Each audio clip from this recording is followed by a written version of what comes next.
May maghahanap tayo ng 7-Eleven. Nga pala, bawal na yung pipe dito sa Jensen. Medyo malayo na pala yung gusto kong puntahan na 7-Eleven. Dito na tayo sa may bandang malapit. Oops, ano to? Bangga. May nabangga. Ford Raptor. Akala ko checkpoints. 3:17 AM. Dito tayo sa downtown ngayon. Ikot-ikot tayo. Samahan niyo ako. Tara. Akala ko 24/7 na Starbucks. Di pa pala. Lumabas tayo kasi ilang araw na tayo sa bahay lang eh. Hindi na tayo nakapag-motor. Travel muna natin yung NMAX natin. Grabe, Christmas pa rin sa Jollibee oh. Ikot-ikot lang tayo, stroll, samahan nyo lang ako.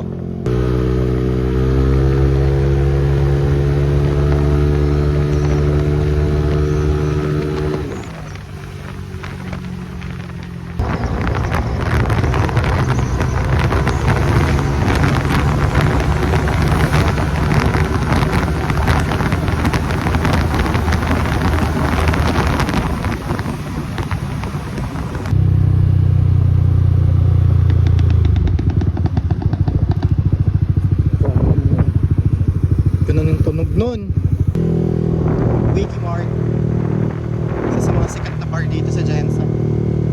Grabe, weekday pa lang, dami pa rin tao doon. May maghahanap tayo ng 7-Eleven.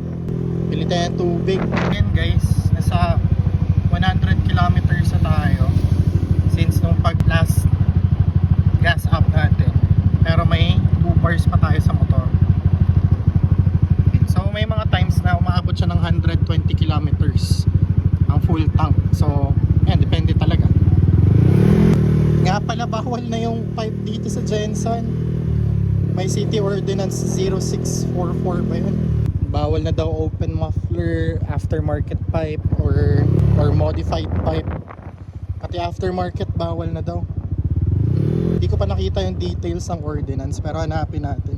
Hingi tayo ng kopya, tapos basahin natin. Sobrang tahimik ng Jensen pag weekdays. Sobrang tahimik ng Jensen, tsaka sobrang liit lang. Wala masyado mapupuntahan dito. Wala masyadong kainan. Ito, may mga tabs, sarado na nga eh. Pero yung dati 24/7 yun. Wala na masyadong lumalabas sa ganitong oras. Yung mga katulad ko lang, hindi mapakali sa bahay. Kaya ito, naghahanap ng 7-Eleven na maganda tambayan. Tayo ng Lagaw siguro. Tara, Lagaw tayo. Medyo malayo na pala yung gusto kong puntahan na 7-Eleven. Dito na tayo sa may bandang malapit. Oops, ano to? Bangga. May nabangga. Ford Raptor. Aray ko. Dapat dun tayo kasi natakot ako. Kala ko checkpoint. Nabigla ako dun.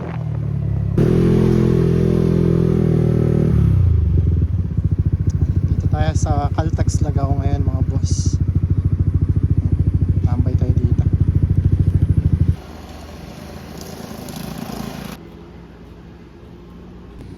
So yun, tambay muna tayo dito sandali.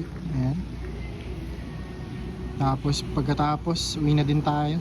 Yun lang muna for today's video guys. See you guys in the next one. Bye!